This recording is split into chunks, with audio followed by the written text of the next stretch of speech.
Sa alas 4 ng hapon, nang suyuin ng mga kinatawan ng pulisya, MMDA at local government ang Novaliches, Quezon City para sa gipit sa kalye ang mga palaboy sa lansangan. Ikaw isa ilalim sa rehabilitation ng mga batang mahuhuli. Wala, palibos po. Bakit? Sige na, kakain ko na po. Nagutom na po kasi ako eh. Wala nga eh, ba't ka ang kulit mo? Sige na, kuya. Hindi ka ba talaga makaintindi? Alis ka na nga dito, bro.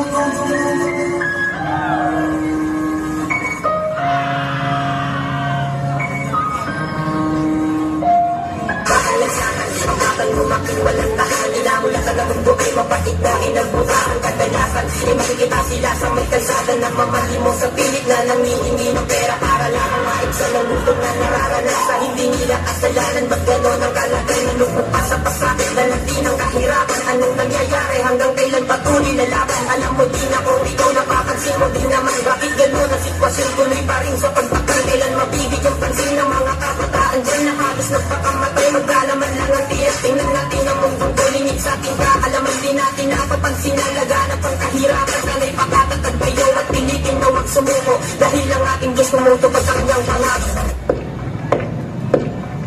Ang isang kaluluwa, hindi mo talaga lalo na kapag mag-isa ka lang.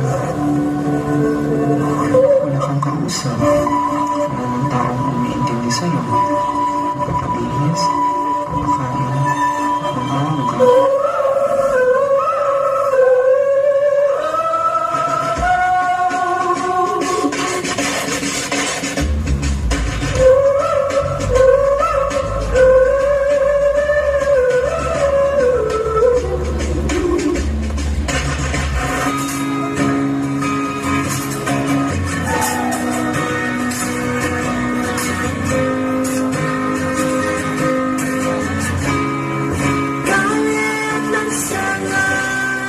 ang habang kainan laging natitikman mga tira-tirang ilan siya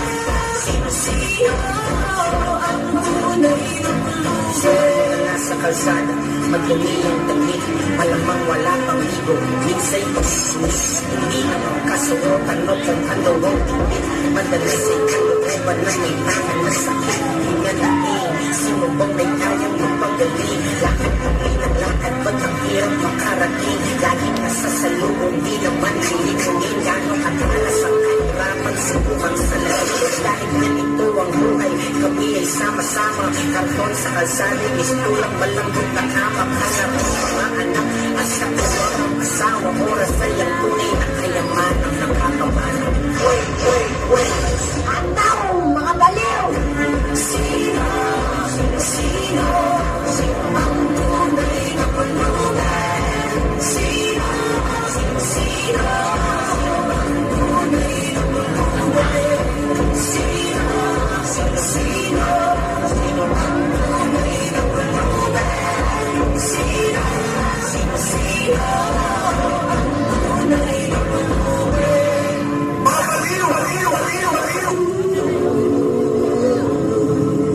Kahit saan ka magpunta ngayon, may daming nakikita na batang nangyayari.